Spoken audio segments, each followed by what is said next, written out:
Hello, Teacher Madeline here. Welcome back to the classroom. I am so excited about today's lecture because as an English teacher, it is crucial that I be able to keep a conversation rolling smoothly.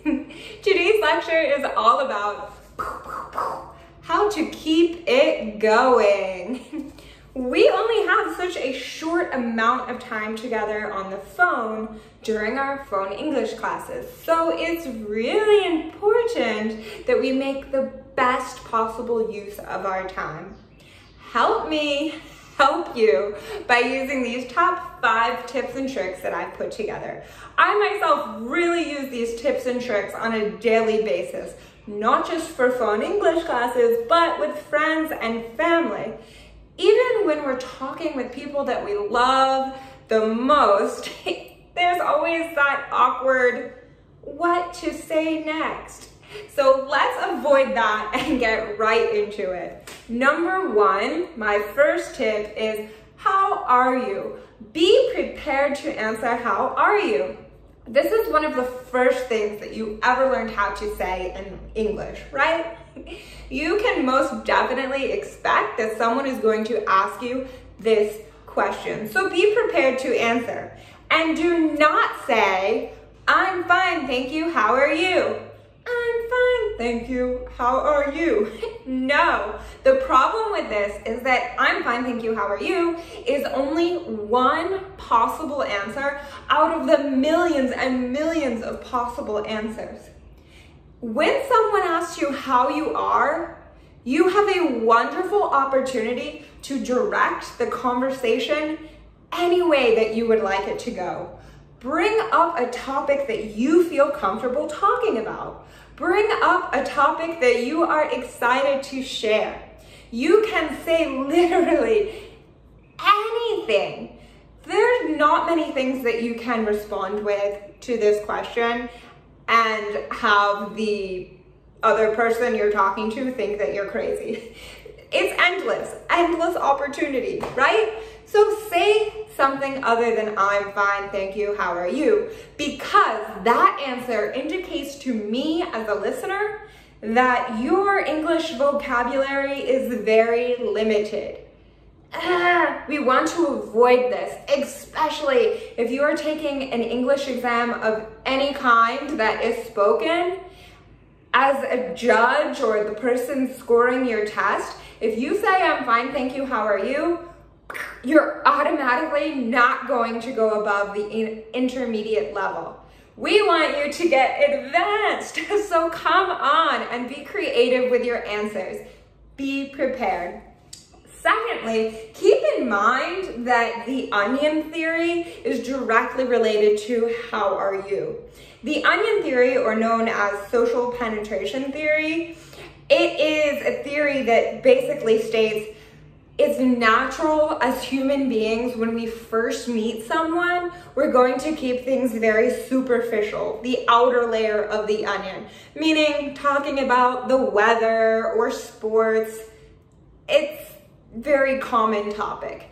As you get to know someone more, you move towards the center or the heart of the onion, in which case you can share more personal things about your life that you're only likely to tell a friend or a family member that you're closer with. So keep that in mind as you answer. If you would like to know more about how are you and how to answer, make sure to let me know in the comment section down below. I will be more than happy to make a separate lecture about that topic only. But please know that there are a lot of wonderful, great resources out there on the internet. I highly suggest you type in how to answer, how are you in the YouTube search bar, and you'll come up with a lot of great videos that are out there. So check those out, and let's move on from how to answer how are you to how to ask how are you. Again, how are you is only one possible way to ask the same question. There are other ways to say this, and it's an opportunity to show off your English intellect. Other examples might include what's up, or how has it been? How is it going? They all mean the same thing. Keep in mind, if you are answering, how have you been? Do not ask which day. Been indicates the past tense. I'm asking you to tell me something, anything, about recent events or happenings in your life from the previous time that we most recently spoke up until now. It doesn't matter if you tell me about Saturday or Sunday. I don't care. Just tell me something. Which leads us to number 2, give as many details as possible. If I ask, how was your weekend? Don't tell me, it was fine, thanks, it was okay, I didn't do much. No, tell me what you did do. Even if that means you watched TV or you sat on the couch all day. Hey, it's something, tell me about it. A common response that people often say is, I didn't do anything special, nothing special. Hey, nobody's that special. I myself like to sit on the couch. If I have a chance to totally relax all weekend, it is special and I want to know about it. So please tell me. And don't simply say, I went to the cafe. Tell me, what did you drink at the cafe? Who did you go with? How was the weather? Where did you sit? Which city were you in? As many details as possible. Keep it going. And moving on to discern what is important. Number 3 is probably the most important tip, because as a person that has studied communication theory, I know and have personally experienced, as I'm sure you have yourself, that the most important way to keep a conversation going, in addition to making others feel more comfortable talking with you, is the ability to determine what is most important to that person. Does that person like to exercise? Do they have grandchildren that they love dearly? In fact, one of the jobs that I previously had before teaching for a short time, I was in sales. I sold things. Every time I met with a client, I would write down a few notes in my phone about the person, how many grandkids do they have, what do they do, oh, he likes to golf on the weekend, so that the next time I met that person, I could ask them, did you go golfing? How are your grandkids? If you can remember key details about a person's life, it shows them that you're taking a personal interest in them. And more importantly, it gets that person talking about something they feel comfortable with.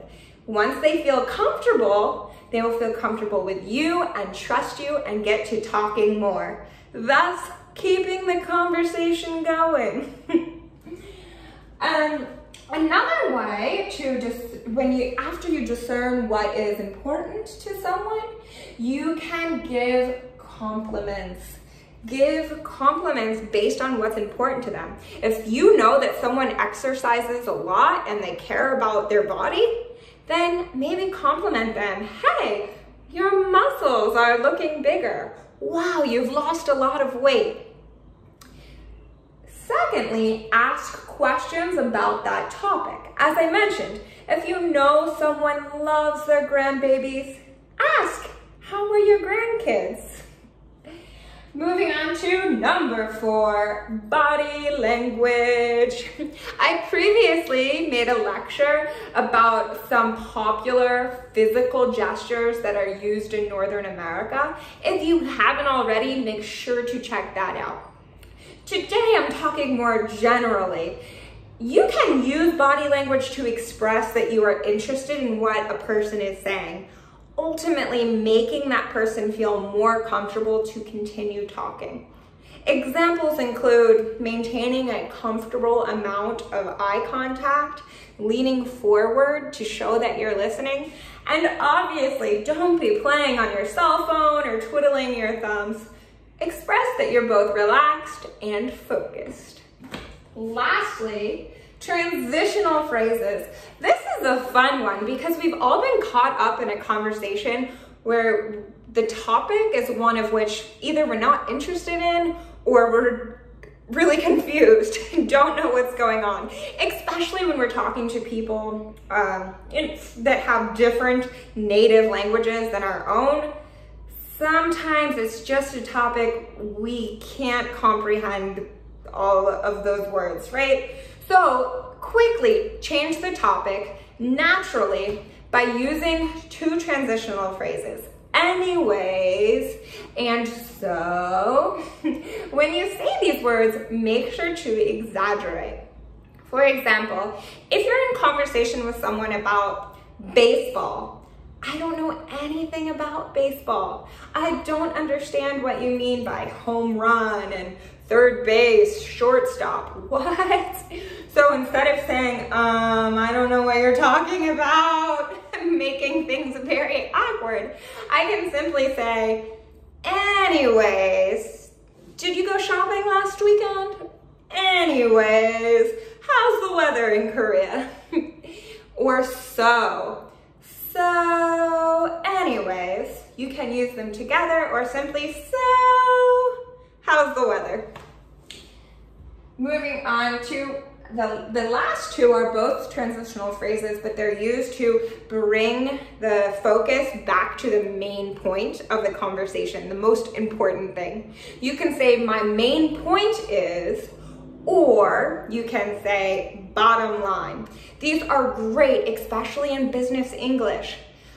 If you're in a large conference or especially, a big meeting, sometimes different groups of people break off into separate conversations, or the conversation turns in a direction that really you're getting away from the main goal of what your discussion is.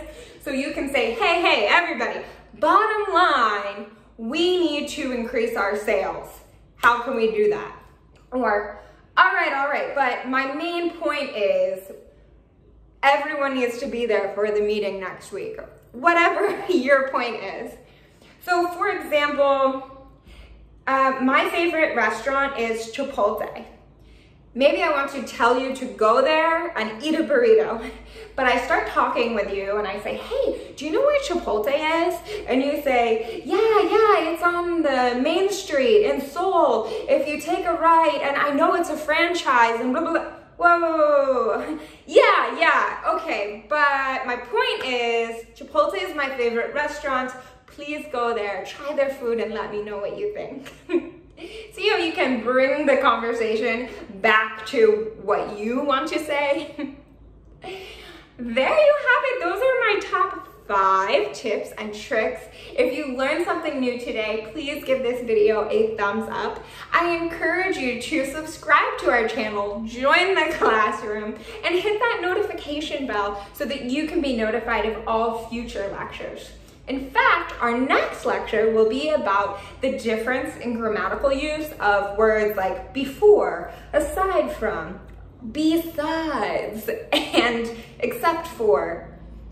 So, if you'd like to know more about that, make sure to stay tuned. Until next time, keep studying hard, never give up, and if you have any more questions, please make sure to send them directly to me. questions@accedu.kr.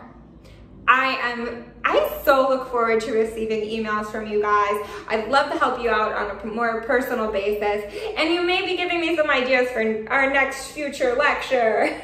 I look forward to hearing from you. Keep studying hard, and I'll see you soon. Thanks for watching. Goodbye.